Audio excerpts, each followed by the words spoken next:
बिहार में चुनावी साल में अपराधी बेखौफ नजर आ रहे हैं। आए दिन तमाम मर्डर्स देखे जा रहे हैं। प्रदेश की कानून व्यवस्था पर लगातार सवाल पूछे जा रहे हैं। इस बिहार में 3 जगहों पर फिर से अपराधियों ने आतंक दिखाया है। पटना में पिपरा इलाके में अपराधियों ने पशु चिकित्सक की गोली मारकर हत्या कर डाली है। वहीं पटना के ही कंकड़बाग इलाके में बदमाशों ने पाक में फायरिंग की है। उधर नालंदा की अगर हम बात करें तो पीएमसीएच की नर्स के मर्डर से सनसनी फैल गई है। तो एक के बाद एक जिस तरीके से हत्याकांड हो रहे हैं, उसके बाद कानून व्यवस्था को लेकर विपक्षी नहीं अपनों के भी सुर बदले हुए नजर आ रहे हैं। 3 तस्वीरें हम आपको दिखा रहे हैं।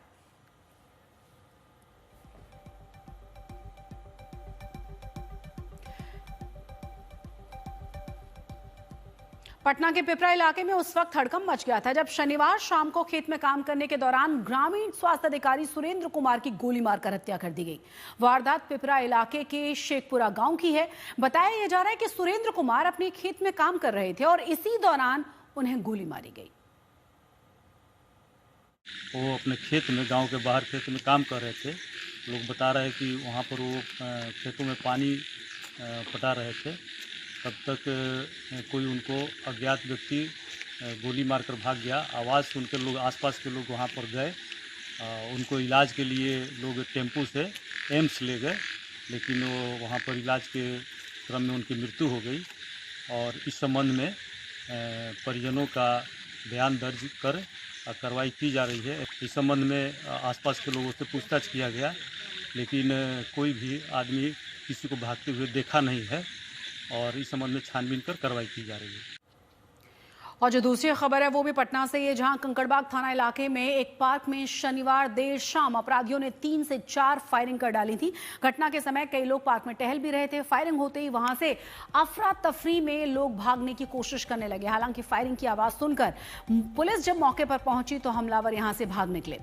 तस्वीरें हम आपको दिखा रहे हैं और आपको ये भी बता दें कि ये शाम की घटना है। अंधेरा होने के बाद जब लगातार फायरिंग की यहाँ पर खबर मिली तो पुलिस पहुंची और आसपास जो लोग थे टहलते हुए वो पूरी तरह से घबराकर भागते हुए नजर आए। उधर बिहार के नालंदा जिले में पीएमसीएच में काम करने वाली नर्स की गोली मारकर हत्या कर दी गई है। बताया जा रहा है कि सुशीला नाम की महिला गांव में एक खेत देखने गई थी। खेत से लौटते समय पहले से घात लगाए अज्ञात हमलावरों ने उन पर फायरिंग कर डाली थी, जिससे कि मौके पर ही उनकी जान चली गई। शुरुआती जांच में पुलिस इस हत्या को जमीन के विवाद से जुड़ा हुआ मान रही है। 10 बजे के करीब नौसराय थाना को सूचना मिली कि नौसराय थाना अंतर्गत ग्राम दोइया में सुशीला देवी उम्र करीब 60 वर्ष पति स्वर्गीय सुनील प्रसाद की गोली मार दी गई है उनको, जिसके पश्चात उनकी मृत्यु हो गई है। मृतिका के पुत्र के फर्द बयान के आधार पर प्राथमिकी दर्ज की गई है। जो प्रारंभिक कारण समझ में आया है घटना का, उसमें उसके गोतिया से विवाद था। उस पारिवारिक विवाद की वजह से उनके गोतिया के ही लोगों ने उन पर गोली चलाई है और नामजद अभियुक्तों की गिरफ्तारी के लिए लगातार छापेमारी की कार्रवाई की जा रही है।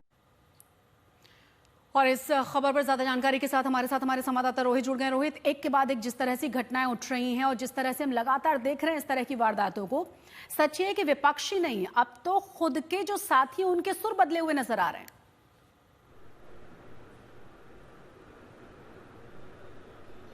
बिल्कुल, अब तो संख्या जो है लगातार बढ़ती जा रही है। अब तो रोज़ाना पूछना पड़ता है कि भाई आज कितनी हत्याएं हुई हैं बिहार भर में, राजधानी पटना में कितनी और ज़िलों में कितनी हुई है। इस तरीके से ताबड़तोड़ घटनाएं जो है सामने आ रही हैं। 3 घटना का जिक्र आपने भी किया शशि, और बता दें कि आप ठीक कह रही हैं, जैसा कि विपक्ष तो लगातार हमलावर है। तेजस्वी यादव क्राइम बुलेटिन तो रोज़ाना जारी कर रहे हैं, बता रहे हैं, सरकार पर हमला कर रहे हैं कि भाई कहीं अब कोई आदमी की कीमत जो है वो कीड़े मकोड़े से भी बेकार हो चुकी है। कौन कब मारा जाएगा पता नहीं। लेकिन साथ ही साथ अब चिराग पासवान जो सरकार के एक महत्वपूर्ण अंग हैं, वो भी लगातार कानून व्यवस्था के मुद्दे पर नीतीश सरकार को घेरते हुए नजर आ रहे हैं। रोज़ाना जिस तरीके से घटनाएं घट रही हैं उसको लेकर सवाल पूछ रहे हैं कि भाई सुशासन कहाँ है, या फिर ये भी पूछ रहे हैं कि पुलिस कर क्या रही है। आखिर क्यों इस तरीके की लगातार घटनाएं घट रही हैं और अपराधियों के हौसले इतने ज़्यादा बुलंद हैं, मनोबल इतना उनका बढ़ चुका है कि उन्हें किसी का खौफ नहीं है। लगता कानून प्रशासन पुलिस किसी का डर नहीं रहा। आते हैं, गोली मारते हैं, चल देते हैं। पुलिस फिर बाद में पहुंचती है, कहती है जांच कर रहे हैं, तफ्तीश हो रही है। तो जाहिर सी बात है यहाँ ऐसा लग रहा है कि जिस तरीके से आपराधिक घटनाएं घट रही हैं और अपराधी अपराध को अंजाम दे रहे हैं, पुलिस उनके सामने बिल्कुल बेबस और हाफती नजर आ रही है।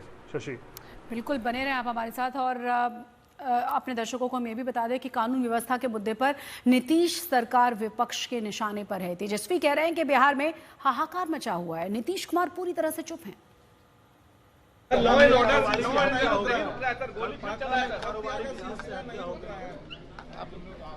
हाहाकार मचा हुआ है पूरे बिहार में, फिर भी नीतीश कुमार जी को उफ नहीं है। रोहित लगातार हमारे साथ बने हुए हैं, लेकिन अपने दर्शकों को हम ये भी बता दें कि बढ़ते हुए अपराध को लेकर पुलिस प्रशासन पर लगातार सवाल उठाए जा रहे हैं। प्रशांत किशोर भी आरोप लगा रहे हैं और पुलिस और माफिया मिलकर जनता को लूट रहे हैं, आरोप उनकी तरफ से लगाए गए हैं। इसीलिए प्रदेश की कानून व्यवस्था बुरी तरह से बिगड़ी हुई है। पिछले 3-4 वर्षों से जब बिहार में बालू और शराब माफिया का ही राज है, तो हत्या अपहरण लूट तो होगा ही होगा।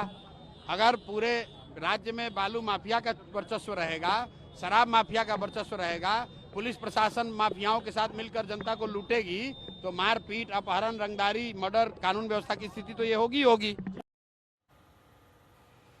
तो बिहार में इसी साल चुनाव है, अपराध लगातार बढ़ रहा है और लिहाजा अपने भी अब सवाल उठाने लगे हैं।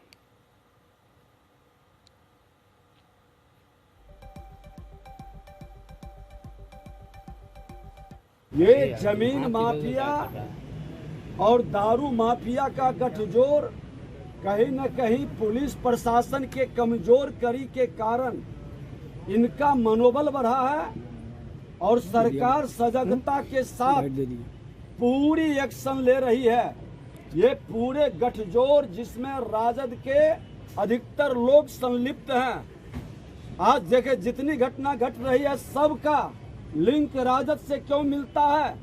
ये राजद के लोग बालू माफिया में हो या जमीन माफिया में हो या दारू माफिया में हो, तीनों जगह इन्वॉल्व है और चुनाव जैसे जैसे निकट आ रहा है अराजकता फैलाने का प्रयास कर रहा है।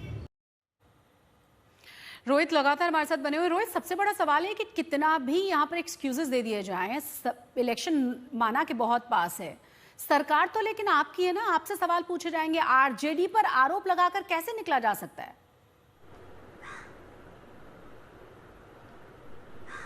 आरजेडी पर आरोप लगाकर और कब तक ये जंगल राज की दलील देकर अपने जो विफलता है उसको छुपाया जाएगा? जंगल राज की दलील ठीक है, 15 साल का जो था, जो कोर्ट ने कहा था, लोग उसको 20 साल से वो रटा जा रहा है नीतीश सरकार में कि चलिए जंगल राज था, पहले क्या हालात थे। लेकिन भाई आज अब वो दलील अब वो काम नहीं करेगी ना। 20 साल से नीतीश कुमार सरकार में है, अब तो बताइए अब क्या हो रहा है, हालात किस तरीके के हो गए हैं। बार बार ये कहना कि 15 साल पहले 20 साल पहले जंगल राज था, ठीक है उस वक्त अगर था तो था, आज के हालात भी तो इतने बद से बदतर हो चुके हैं। तो ये दलील बहुत ज़्यादा काम नहीं करती है शशि, कि आप पुराने पापों को गिनाकर अपने जो गड़बड़ियाँ हो रही हैं, जो गलतियाँ हो रही हैं, उसको ढाल बना लें। तो इसीलिए सरकार से तो सवाल पूछे ही जाएंगे, पूछे भी जा रहे हैं। और लेकिन सरकार है कि मतलब बिल्कुल कह सकते हैं कि अपराध पर लगाम लगाने में कम से कम कह सकते हैं कि वो इस वक्त बिल्कुल असफल नज़र आ रही है। बहुत बहुत शुक्रिया रोहित इस तमाम जानकारी के लिए।